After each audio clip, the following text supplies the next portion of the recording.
everyone. I am Kavita Patel from CSE department. Today I am going to teach you about the Python variable and how to take the Python input in the program. Okay, we'll start with. So Python variable. Python variables are the variables which are dynamically declared. What it means the dynamically declared? Means we don't have to type the data type. What it means? Suppose I want to declare any variable. So directly I will write a is equal to 5. No need to define as a int a is equal to 5 or something. It is a dynamically, so it is already declared. We don't need to define manually. So what will be the output? Suppose I want to print the variable value a is equal to 5. So just I have to write print a. Now the output for this will be directly printed as a 5. Okay. Then next you can define any of the data types. Suppose b is my string. So how to define the string? Just by using the double quotes, or you can use a single quotes.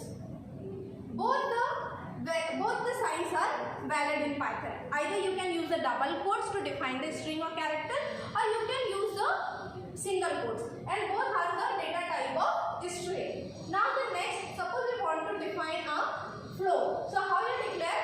I take another variable name, or I just type any of the float values. This is a 5.2, so it is a float. Now suppose I want to print the output of this.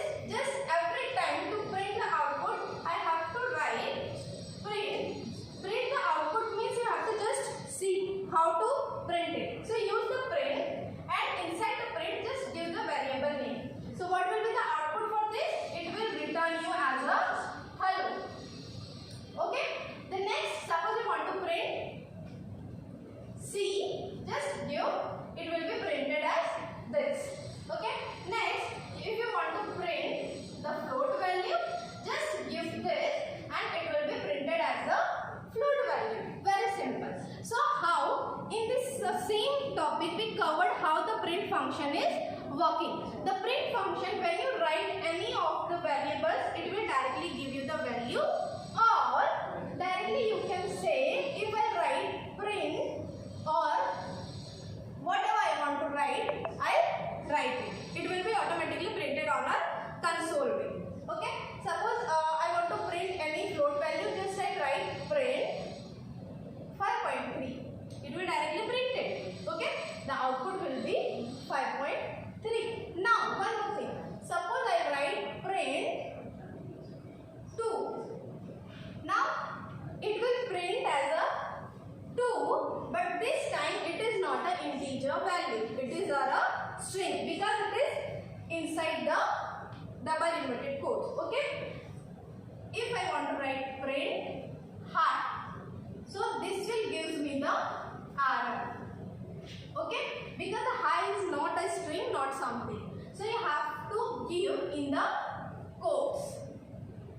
Okay, so this way the print function is working. Suppose you want to print the a value. Okay, so how I print? My a is 5.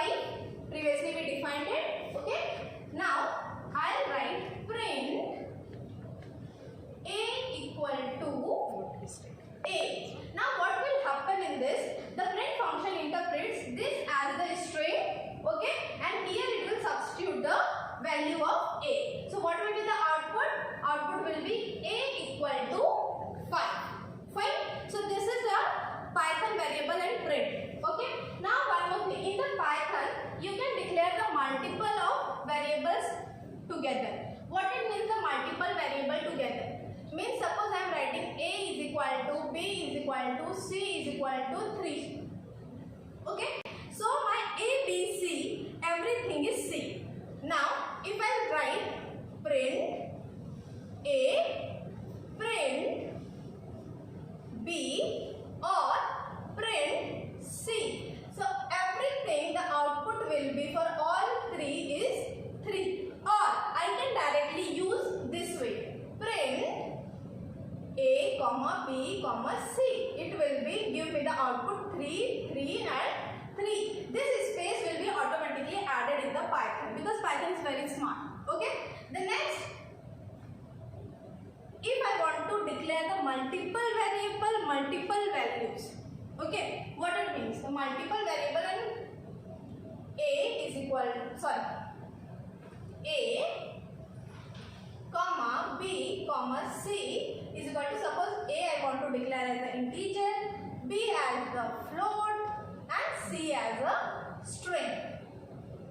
Okay, so now if I print a comma b comma c, the output for this will be 1, then 5.2, then high. If you have a confusion, just print individually. Print a, print b or print c. So it will give you 1, it will return you 5.2 and it will return you your string value. Okay, now these are all about the print function and the Python variable. Okay, now the next I will tell you how to check the data type of your variable. How to check the data type. Okay, so when I write, I'll start from here. Okay, otherwise I'll start with the new.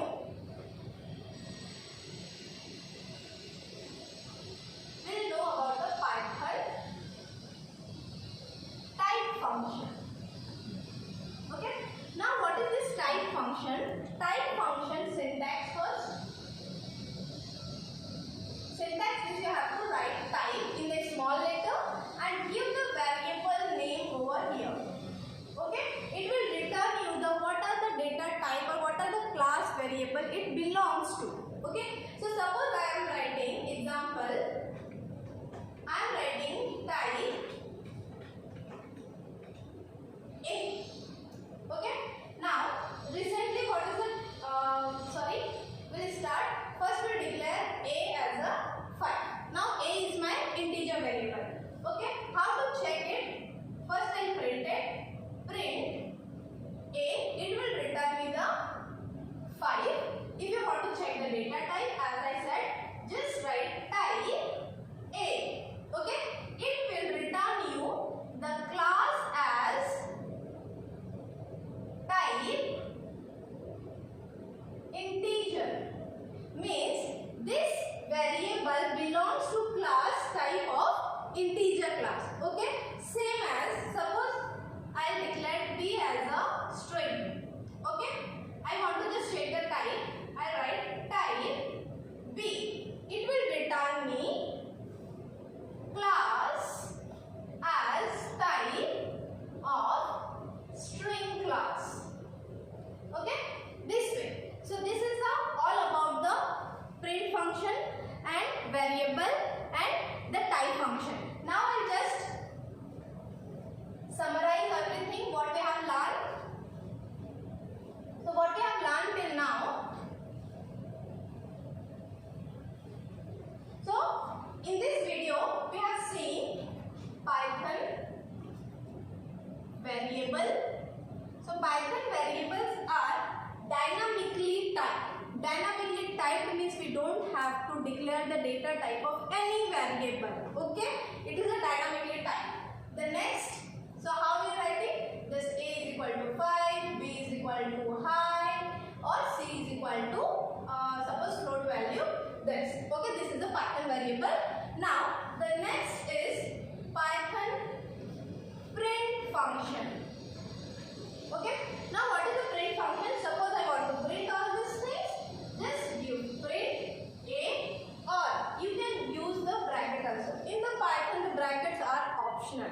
Okay, the next print b or print c, or you can directly write print a comma b comma c. Okay, the last we have seen the Python type function. The type function returns the data type of your variables. Okay, so just we have to write type and the variable name. It will tell you this is the integer. It will write type b, this is your string, and type c is your float. So this is my integer class and this is my string class and this is my this way. Thank you guys.